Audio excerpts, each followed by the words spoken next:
মার্কিন প্রযুক্তি প্রতিষ্ঠান অ্যাপল তাদের সবচেয়ে স্লিম ফোনের মডেল আইফোন এয়ার উন্মোচনের পর থেকেই আলোচনায় এর ডিজাইনার আবিদুর চৌধুরী। আইফোন এয়ারের নকশা প্রণয়নে নেতৃত্ব দেওয়া এই যুবক বৈশ্বিক প্রযুক্তি অঙ্গনকে নতুন উচ্চতায় পৌঁছে দিয়েছে।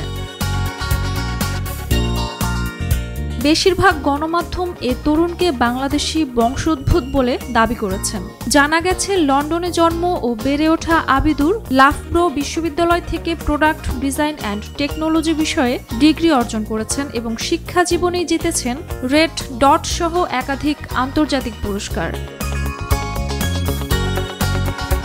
ছোটবেলা থেকেই নতুন কিছু শেখা ও উদ্ভাবনী কাজে আগ্রহী ছিলেন আবিদুর। পেশা জীবনের শুরুতে যুক্তরাজ্যের বিভিন্ন ডিজাইন ফার্মে কাজ করার পর 2019 সালে তিনি যোগ দেন অ্যাপেলের ইন্ডাস্ট্রিয়াল ডিজাইন টিমে। গত 7 বছরে অ্যাপেলের বহু উদ্ভাবনী প্রোডাক্টে তার ভূমিকা রয়েছে।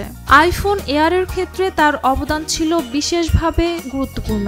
মাত্র 5.6 মিলিমিটার পুরুত্ব, টাইটানিয়াম ফ্রেম এবং অত্যাধুনিক ইঞ্জিনিয়ারিং ব্যবহারের মাধ্যমে ডিভাইসটিকে একদিকে শক্তিশালী আবার অন্যদিকে অবিশ্বাস্য রকম হালকা রাখা সম্ভব হয়েছে। এর ফলে ব্যবহারকারীর হাতে ফোনটি প্রায় অদৃশ্য ও বাতাসের মতো হালকা অনুভূত হয়।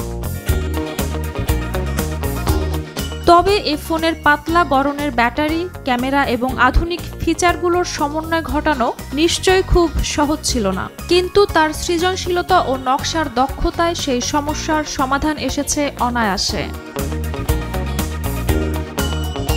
ঝুমা মৃধা, বৈশাখী সংবাদ।